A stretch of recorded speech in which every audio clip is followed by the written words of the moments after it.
पहले जो प्रायद्वीपीय पठार शब्द है इसको हम क्लियर कर लेते हैं कि इसकी आखिर मीनिंग क्या होती है, प्रायद्वीप का अर्थ क्या होता है और पठार का अर्थ क्या होता है। तो देखिए प्रायद्वीप क्या होता है, ऐसा कोई भी क्षेत्र, ऐसा कोई भी भूभाग जो तीन ओर से जल से घिरा हुआ होता है उसे हम प्रायद्वीप बोलते हैं, है ना। जैसे देखिए यहाँ पर एक मैंने इमेज डाली हुई है, यहाँ पे आप देखिए ये वाला जो भूभाग है आपको दिख रहा है, ये तीन ओर से जल से घिरा हुआ है, ये ईस्ट में, वेस्ट में और ये साउथ में, है ना। तो इसको हम बोलेंगे प्रायद्वीप या फिर पेनिनसुला। ठीक है, एक होता है द्वीप जो चारों ओर से जल से घिरा हुआ होता है, उसको हम द्वीप बोलते हैं, और एक होता है प्रायद्वीप जो तीन ओर से जल से घिरा हुआ होता है, उसको हम पेनिनसुला या फिर प्रायद्वीप बोलते हैं।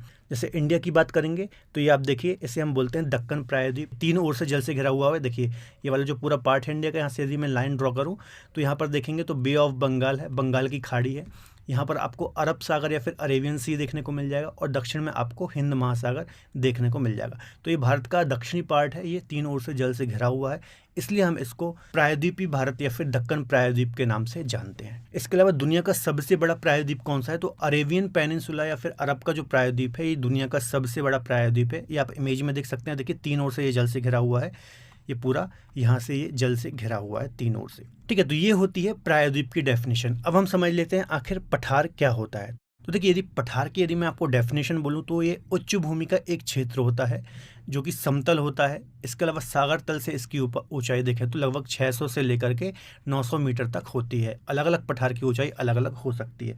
इसके अलावा संपूर्ण पृथ्वी का लगभग 1/3 जो भाग है वो पठारी है। ठीक है, तो ये भी आपको याद रखना है। अब थोड़ा आप इसको इमेज से समझिए कि आखिर पठार क्या होता है। जैसे देखिए ये सी लेवल है ना, ये समुद्र है, समुद्र का तल है, ये सी लेवल है। इससे जो थोड़ा ऊंचा एरिया होगा, है ना, उसको हम क्या बोलेंगे, प्लेन या फिर मैदान। जैसे आप नीचे वाले डायग्राम में भी देख सकते हैं, ये सी लेवल है, इससे थोड़ा ऊंचा जो क्षेत्र है उसको हम बोलेंगे प्लेन या फिर मैदान। और इससे जो थोड़ा और ऊंचा क्षेत्र है, ये देख सकते हैं आप, इसको हम बोलते हैं पठार या फिर प्लेट्यू। तो देखिए मैदान से थोड़ा और जो ऊंचा क्षेत्र है आप देख पा रहे होंगे, तो इसको हम बोलते हैं प्लेट्यू। और इसके अलावा और ऊंचे जो क्षेत्र होते हैं उनको हम बोलते हैं माउंटेन या फिर पर्वत। आप यहाँ इमेज में देख सकते हैं। तो ये अलग अलग संरचनाएं होती हैं, है ना, मैदान, पठार, पर्वत। ठीक है, तो समुद्र की ऊंचाई के आधार पर हम इनको समझ सकते हैं। ठीक है, तो अब हमने प्रायद्वीप की मीनिंग भी समझ ली और पठार की मीनिंग भी समझ ली। तो ये हमारा प्रायद्वीपीय पठार है। तो आप देख सकते हैं ये तीन ओर से जल से घिरा है, इसलिए इसको हम प्रायद्वीप बोलते हैं। इसके अलावा चूंकि ये समुद्र तल से ठीक ठाक ऊंचाई पर है, इसकी ऊंचाई लगभग 600 से 900 मीटर है, इसलिए हम इसको पठार बोलते हैं। ठीक है, तो ये है हमारा प्रायद्वीपीय पठार। आप इस वाले मैप में भी देख सकते हैं, थोड़ा 3D मैप है, तो ये देखिए ये थोड़ा उभरा हुआ क्षेत्र है। ठीक है, तो इसे हम बोलते हैं भारत का प्रायद्वीपीय पठार या फिर पेनिनसुलर इंडिया। तो अब आप समझ गए होंगे कि आखिर प्रायद्वीप पठार क्या होता है। चलिए अब हम प्रायद्वीपीय पठार के बारे में और चीजें डिस्कस कर लेते हैं। तो देखिए जो प्रायद्वीपीय पठार की बाउंड्री है, तो ये उत्तर पश्चिम में अरावली से निर्धारित होती है। इसके अलावा उत्तर पूर्व में ये राजमहल की पहाड़ियों से निर्धारित होती हैं, पश्चिम में गिर की पहाड़ियों से होती हैं, और दक्षिण में ये इलायची या फिर कार्डेमम की पहाड़ियों से प्रायद्वीपीय पठार की बाउंड्री का निर्धारण होता है। अर्थात आप यदि यहाँ से लाइन ड्रॉ करेंगे तो यहाँ पर आपको ये पूरा प्रायद्वीपीय पठार देखने को मिलेगा। ठीक है, तो ये पूरा प्रायद्वीपीय पठार है। इसके अलावा जो पूर्वोत्तर में शिलोंग का पठार या फिर कार्बी एंगलोंग का पठार या फिर इसका अन्य नाम है मेघालय का पठार, ये प्रायद्वीपीय पठार का ही हिस्सा है। देखिए यहाँ से कई बार एग्जाम में क्वेश्चन पूछा जाता है कि जो मेघालय का पठार है या फिर जो शिलोंग का पठार है, यहाँ आप देख सकते हैं पूर्वोत्तर में, ये किसका पार्ट है, तो ये प्रायद्वीपीय पठार का ही हिस्सा है। ये बात आपको याद रखना है। ये कैसे है मैं आपको समझाता हूँ। देखिए यहाँ से आपको पता होगा एक गंगा नदी निकलती है ना, बांग्लादेश में इस प्रकार से जाती है, और यहाँ से एक ब्रह्मपुत्र नदी इस प्रकार से निकलती है और फिर बांग्लादेश में जाती है। ठीक है, तो जो ये प्रायद्वीपीय पठार हैं, तो प्रायद्वीपीय पठार का ये जो हिस्सा है ये धंसा हुआ था, है ना, धंसा हुआ था। और समय के साथ जब गंगा ब्रह्मपुत्र जैसी बड़ी नदियाँ यहाँ से प्रवाहित हुई, इन नदियों ने इस क्षेत्र को फिल कर दिया, है ना, मतलब ऊपर मैदानों का निर्माण कर दिया। ठीक है, तो इस कारण से जो ये शिलोंग का पठार या फिर मेघालय का पठार है, ये हमारे प्रायद्वीपीय पठार से अलग थलग दिखाई पड़ता है। लेकिन आपको याद रखना है, जो शिलोंग का पठार है वो प्रायद्वीपीय पठार का ही हिस्सा है ना। इसे हम मालदा गैप के नाम से भी जानते हैं, मालदा गैप के नाम से भी जानते हैं। आगे डिस्कस करते हैं। यह प्राचीनतम गोंडवाना लैंड का हिस्सा है ना। अभी मैं आपको पूरा समझाऊंगा कि कैसे ये प्राचीनतम गोंडवाना लैंड का हिस्सा है। और पूरे भारत, जितने भी आप भारत में फिजिकल फीचर देखते हैं, चाहे वो उत्तर में हिमालय रेंज हो, उत्तर का विशाल मैदान हो, तटीय मैदान हो, द्वीप और द्वीप समूह हो, है ना, इन सभी में सबसे प्राचीनतम कोई भूभाग है तो वो कौन सा है, हमारा प्रायद्वीपीय भारत ही सबसे प्राचीनतम भूभाग है। और क्षेत्रफल में सबसे बड़ा भी प्रायद्वीपीय भारत ही है। इसके अलावा इसकी जो एवरेज हाइट है या फिर एवरेज ऊंचाई है वो 600 से लेकर के 900 मीटर है। तो ये पॉइंट भी आपको याद रखना है। ठीक है, इसके अलावा इसकी जो आकृति है वो कैसी है, तो त्रिभुजाकार है। उल्टा त्रिभुज यदि आप बनाएंगे तो इस प्रकार से आपको आकृति मिलेगी। तो आप इसकी आकृति देख सकते हैं, त्रिभुजाकार इसकी आकृति है।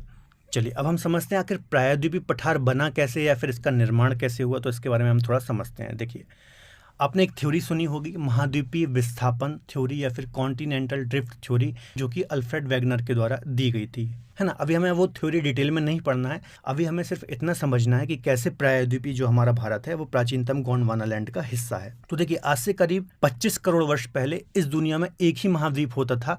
ठीक है, ये आप देख पा रहे होंगे, ये पूरा सिर्फ एक ही महाद्वीप था आज से 25 करोड़ वर्ष पहले, जिसे हमने पेंजिया नाम दिया था, या फिर जो बैगनर साहब थे जिन्होंने महाद्वीपीय विस्थापन थ्योरी दी थी, उन्होंने इस महाद्वीप को पेंजिया नाम दिया था, है ना। और एक ही महासागर होता था, ये जो आप ब्लू कलर से चारों तरफ देख रहे हैं, ये एक ही महासागर था जिसका नाम था पैंथालासा। ठीक है, फिर धीरे धीरे ये टूटना स्टार्ट हुआ, तो करीब ये 15 करोड़ वर्ष पहले दो भागों में टूटा, बीच से इस प्रकार से टूटा। ऊपर वाले को बोला गया लॉरेशिया या फिर अंगारा लैंड, और नीचे वाले को बोला गया गोंडवाना लैंड, और इसी गोंडवाना लैंड का भाग था हमारा भारत। ये आप देख सकते हैं यहाँ पर, ये अफ्रीका वाले पार्ट से यहाँ पर लगा हुआ था। ठीक है, और समय के साथ करीब 10 करोड़ वर्ष पहले ये और भागों में टूटना स्टार्ट हुआ, और जो हमारा प्रायद्वीपीय भारत है ये इस प्रकार से प्रवाहित होना स्टार्ट हुआ उत्तर पूर्व दिशा में, है ना। और वर्तमान में आप इसको इस प्रकार से देखते हैं, 7 महाद्वीप आपको इस प्रकार से दिखते हैं, है ना। तो देखिए, जो हमारी इंडियन प्लेट थी इस प्रकार से फ्लो होना स्टार्ट हुई थी, और जो आप ये पूरा इंडिया दिख रहे हैं यही हमारा प्रायद्वीपीय भारत है या फिर प्रायद्वीपीय पठार है। उस समय ये हिमालय, उत्तर का विशाल मैदान, तटीय मैदान, ये सब कुछ नहीं होते थे, इन सब का निर्माण बहुत बाद में हुआ है।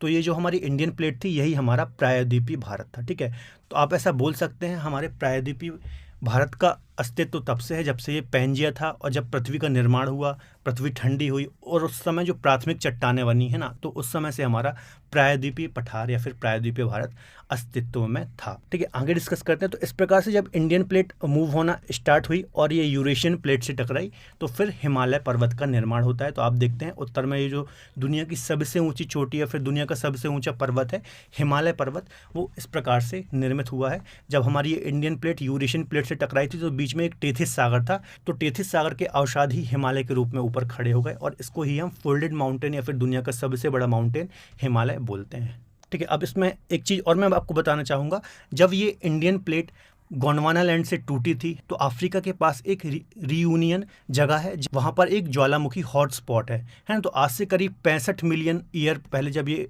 प्लेट टूटी थी और मूव हो रही थी, है ना, तो वहाँ पर एक ज्वालामुखी उद्गार हुआ था, इस क्षेत्र में लावा निकला था, और ये लावा दूर दूर तक फैला था। और इस प्रकार से जो आप पूरा क्षेत्र देख रहे हैं ये लावा द्वारा निर्मित बेसाल्ट चट्टानों का क्षेत्र है। तो ये आपको याद रखना है, जितना भी क्षेत्र है इसमें आपका महाराष्ट्र का पठार आ जाएगा, दक्कन ट्रैप आ जाएगा, है ना, इसके अलावा मालवा का पठार आ जाएगा, गुजरात का एक काठियावाड़ क्षेत्र आ जाएगा। तो ये पूरा क्षेत्र आपको लावा द्वारा निर्मित बेसाल्ट चट्टानों से देखने को मिलता है, क्योंकि करीब 65 मिलियन ईयर पहले यहाँ पर दरारी उद्भेदन हुआ था जिससे लावा निकला था। ठीक है, तो ये पॉइंट भी आपको याद रखना है। तो इसलिए हमें यहाँ पर इस क्षेत्र में बेसाल्ट चट्टानें प्राप्त होती हैं, और जहाँ भी बेसाल्ट चट्टानें पाई जाती हैं वहाँ हमें काली मिट्टी का क्षेत्र मिलता है, क्योंकि बेसाल्ट चट्टानों के ही अपक्षय अपरदन के द्वारा काली मिट्टी का निर्माण होता है। तो ये बात भी आपको याद रखना है ना। तो मालवा का क्षेत्र, पूरा महाराष्ट्र का पठार या फिर दक्कन ट्रैप, यहाँ पर हमें काली मिट्टी का क्षेत्र इसलिए देखने को मिलता है क्योंकि ये बेसाल्ट चट्टानों से निर्मित क्षेत्र है। चलिए अब हम प्रायद्वीपीय पठार में जो भू आकृतियाँ पाई जाती हैं उनको थोड़ा डिस्कस कर लेते हैं। देखिए, जो हमारा प्रायद्वीपीय पठार है या फिर प्रायद्वीपीय भारत है ये विविधताओं से भरा हुआ है, और यहाँ अलग अलग प्रकार की हमें भू आकृतियाँ देखने को मिलती हैं। जैसे आपको ब्लॉक माउंटेन देखने को मिल जाएंगे, अवशिष्ट पर्वत या फिर रेसिडुअल माउंटेन देखने को मिल जाएंगे, एस्कार्पमेंट माउंटेन देखने को मिल जाएंगे, रिफ्ट वैली देखने को मिल जाएंगी, दक्कन ट्रैप जो लावा द्वारा निर्मित चट्टानें हैं वो देखने को मिल जाएंगी, नदियाँ देखने को मिल जाएंगी। इसके अलावा दुनिया की जो सबसे प्राचीनतम चट्टानें हैं, आर्कियन चट्टानें, वो देखने को मिल जाएंगी, है ना। धारवाड़ क्रम की जो सबसे खनिज संपदा में संपन्न चट्टानें हैं वो देखने को मिल जाएंगी, है ना। तो ये हम सारी भू आकृति एक बार देख लेते हैं कि यहाँ पर क्या क्या पाया जाता है। तो देखिए, ब्लॉक माउंटेन आपको देखने को मिल जाएगा, जैसे सतपुड़ा है, ये ब्लॉक माउंटेन का एग्जाम्पल है। इसके अलावा अवशिष्ट पर्वत या फिर रेसिडुअल माउंटेन आपको देखने को मिल जाएगा, यहाँ पर आप अरावली देखते हैं, ये रेसिडुअल माउंटेन का एग्जाम्पल है। तो दुनिया का प्राचीनतम पर्वत है, और पहले ये वलित पर्वत का एग्जाम्पल हुआ करता था। एस्कार्पमेंट पर्वत देखने को मिल जाएंगे, जो हमारा पश्चिमी घाट है इधर पर, ये एस्कार्पमेंट माउंटेन का एग्जाम्पल है। अर्थात जब हमारी इंडियन प्लेट गोंडवाना लैंड से टूटी थी तो वही टूटा हुआ जो हिस्सा है वो एस्कार्पमेंट पर्वत का एग्जाम्पल है। इसके अलावा रिफ्ट वैली देखने को मिल जाती है, यहाँ पर आप देखेंगे नर्मदा नदी निकलती है, मध्य प्रदेश रीजन से एक ताप्ती नदी निकलती है, तो ये भ्रंश घाटी या फिर रिफ्ट वैली में बहती हैं। रिफ्ट वैली क्या होती है? किसी भी भूमि का अवतलित भाग या फिर धंसा हुआ भाग, उसको हम बोलते हैं रिफ्ट वैली। इसके अलावा महाराष्ट्र का पठार और मालवा का पठार जो कि लावा द्वारा निर्मित बेसाल्ट चट्टानों से निर्मित है, अभी मैंने आपको समझाया था। तो बेसाल्ट वाला ये पठार रीजन हमें देखने को मिलता है। इसके अलावा आर्कियन और धारवाड़ चट्टानें आपको देखने मिल जाती हैं इस रीजन में। देखिए ये जो हमारा पूरा प्रायद्वीपीय पठार का दक्षिण वाला रीजन है, तमिलनाडु, आंध्र प्रदेश और ये पूरा ऊपर तक आप देखेंगे तो दुनिया की जो सबसे प्राथमिक और प्राचीन चट्टानें जिनको हम आर्कियन चट्टानें बोलते हैं, तो ये भी यहाँ पर पाई जाती हैं। इसके अलावा धारवाड़ चट्टानें जो कि खनिज संपदा में संपन्न होती हैं, आर्कियन से ही धारवाड़ चट्टानें बनती हैं, तो ये भी चट्टानें यहाँ पर पाई जाती हैं। ठीक है, इसके अलावा बहुत सारी नदियाँ भी आपको देखने को मिल जाती हैं, जैसे गोदावरी हो गई, कृष्णा हो गई, कावेरी हो गई, महानदी हो गई, नर्मदा हो गई, ताप्ती हो गई। तो इतने अलग अलग फिजिकल फीचर हमें प्रायद्वीपीय पठार में देखने को मिलते हैं।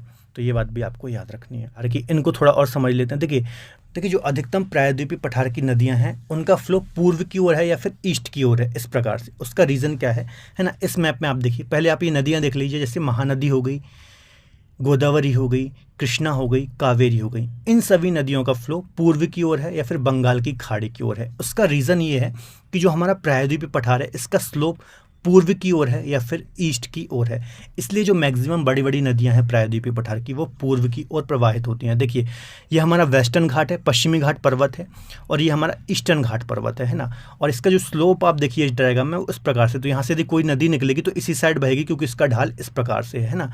ठीक है, तो ये पॉइंट आपको बहुत अच्छे से याद रखना है कि प्रायद्वीपीय पठार की जो मैक्सिमम बड़ी बड़ी नदियाँ हैं वो पूर्व की ओर इसलिए बहती हैं क्योंकि प्रायद्वीपीय पठार का ढाल ही पूर्व दिशा की ओर है। इसके अलावा यहाँ पर आप देखेंगे तो आपको विंध्य पर्वत देखने को मिलेगा मध्य प्रदेश में, है ना। तो इसके उत्तर में या फिर मालवा के पठार के आसपास की जो भी नदियाँ हैं इनका जो बहाव है या फिर इनका जो फ्लो डायरेक्शन है वो उत्तर की ओर है। तो इनका फ्लो उत्तर की ओर इसलिए है कि जो हमारा ये वाला प्रायद्वीपीय पठार है, ये वाला हिस्सा है प्रायद्वीपीय पठार का ना, उत्तरी सीमा एक प्रकार से आप बोलें तो जो ये हमारी प्लेट का उत्तरी हिस्सा है इसका ढाल किस ओर है, इसका ढाल उत्तर की ओर है।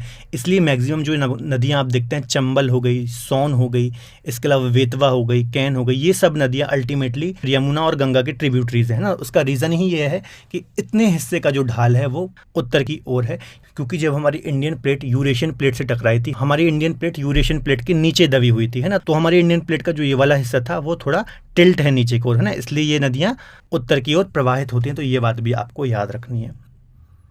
देखिए आगे हम बात करें पूर्वी घाट और पश्चिमी घाट के बारे में। तो देखिए मैंने अभी आपको बताया कि मैक्सिमम जो बड़ी बड़ी नदियां हैं वो पूर्व की ओर प्रवाहित होती हैं क्योंकि इसका ढाल ही पूर्व की ओर है ना। तो क्या होता है कि जब ये गोदावरी हो गई, है ना, इसके अलावा महानदी हो गई, कृष्णा हो गई, कावेरी हो गई, ये बड़ी बड़ी नदियां जब पूर्व की ओर बहती तो इन्होंने पूर्वी घाट पर्वत को काट दिया है और ये असतत अवस्था में हमें प्राप्त होता है। मतलब एक इसका पर्वत यहाँ मिलेगा, फिर एक पर्वत इसका आपको यहाँ मिलेगा, फिर इस प्रकार से कटा हुआ ये मिलेगा। 20 से नदियों ने इसको काट दिया है ना। जैसे आप देखेंगे कृष्णा और गोदावरी के मध्य में कोई पर्वत देखने को नहीं मिलता, ये पूरा इसका डेल्टाई क्षेत्र है ना। तो कभी एग्जाम में क्वेश्चन आ गया कि पूर्वी घाट पर्वत हमें असतत अवस्था में क्यों प्राप्त होता है, क्योंकि नदियों के द्वारा इसे हजारों वर्ष में काट दिया गया है। ठीक है, इसलिए पूर्वी घाट पर्वत हमें असतत अवस्था में मिलता है, जबकि पश्चिमी घाट पर्वत हमें बिल्कुल सतत अवस्था में इस प्रकार से देखने को मिलता है। इसके अलावा एक बात आपको और याद रखनी है कि जो वेस्टर्न घाट पर्वत से जो भी नदियाँ इस प्रकार से निकलती हैं, है ना, वो ज्वार नदमुख या फिर एस्चुरी का निर्माण करती हैं, जबकि जो नदियाँ पूर्व की ओर फ्लो होती हैं या फिर पूर्वी घाट या फिर बंगाल की खाड़ी की ओर बहती हैं वो डेल्टा बनाती हैं। तो इसके पीछे क्या रीज़न है? देखिए जब नदियाँ पूर्वी की ओर बहना स्टार्ट करती हैं ना तो ये काफ़ी लंबी दूरी तय करती हैं। इस प्रकार से वेस्टर्न घाट से निकलती हैं और पूर्व की ओर बहते हुए काफ़ी लंबी दूरी तय करती हैं, है ना। और जब नदियाँ इतनी लंबी दूरी तय करेंगी तो अपने साथ अवसाद भी बहुत ज़्यादा लाएंगी और अपने मुहाने पर जाते जाते नदियों की स्पीड बहुत ज़्यादा स्लो हो जाती है ना। और अपने द्वारा लाए हुए जितने भी अवसाद हैं उनका निक्षेप वो तटीय क्षेत्रों में इस प्रकार से कर देती हैं और डेल्टा का निर्माण करती हैं। जबकि जो वेस्टर्न घाट से जो पश्चिम की ओर नदियां निकलती हैं और जो अरब सागर में गिरती हैं ना, वो पर्वत से निकलती हैं और थोड़ी सी दूरी तय करते ही अरब सागर में गिर जाती है। तो इनकी स्पीड कम नहीं हो पाती और पूरी स्पीड के साथ ही समुद्र में जाकर के मिल जाती हैं और अपने अवसाद भी समुद्र में ही छोड़ देती हैं ना। तो ये नदियाँ एस्चुरी बनाती हैं। इसके अलावा पूर्व में बहने वाली नदियाँ डेल्टा बनाती हैं। तो यहाँ से आपको एक पॉइंट ये भी याद रखना है कि जो पूर्व की ओर नदियां बहती हैं, पश्चिमी घाट की ओर नदियां बहती हैं, जो बंगाल की खाड़ी में गिरती हैं, ये सारी नदियां डेल्टा बनाती हैं, जैसे महानदी, गोदावरी, कृष्णा, कावेरी। जबकि जो अरब सागर में गिरती हैं जैसे नर्मदा, ताप्ती, मांडवी, शरावती, पेरियार वगैरह, तो ये सब एस्चुरी का निर्माण करती हैं ना। तो ये बात भी आपको याद रखनी है। इसके अलावा प्रायद्वीपीय पठार में क्या क्या चीज़ें हम पढ़ते हैं तो वो एक बार और देख लीजिए। जैसे पर्वत हम पढ़ते हैं, इसमें बहुत सारे, इसके अलावा पठार भी पढ़ते हैं। पर्वत कौन कौन से हैं? अरावली, विंध्याचल, सतपुड़ा, राजमहल की पहाड़ियाँ, पूर्वी घाट, पश्चिमी घाट। मैप में देख लेते हैं। देखिए ये अरावली है, है ना। इसके अलावा विंध्याचल आपको यहाँ पर मिल जाएगा मध्य प्रदेश में। यहीं पर आपको दक्षिण में सतपुड़ा मिल जाएगा। ये पूर्वी घाट पर्वत है और ये पश्चिमी घाट पर्वत है। इसके अलावा बहुत सारे पठार भी हैं, जैसे मालवा का पठार, बुंदेलखंड का पठार, छोटा नागपुर का पठार, दंडकारण्य का पठार, मेघालय का पठार, दक्कन का पठार, तेलंगाना का पठार और कर्नाटक का पठार। तो इतने सारी चीज़ें हम प्रायद्वीपीय पठार के अंतर्गत आते हैं। अभी हम इनको अध्ययन नहीं करेंगे। आज की क्लास बस हमारी प्रायद्वीपीय पठार के बारे में जो कॉन्सेप्ट बेस्ड क्लास थी वो थी। तो दोस्तों आशा करता हूँ आज के लेक्चर में आपके बहुत सारे डाउट क्लियर हुए होंगे और आपको बहुत सारी चीज़ें समझ में SB Saroj Kumar सब्सक्राइब कीजिए, इस चैनल को लाइक कीजिए।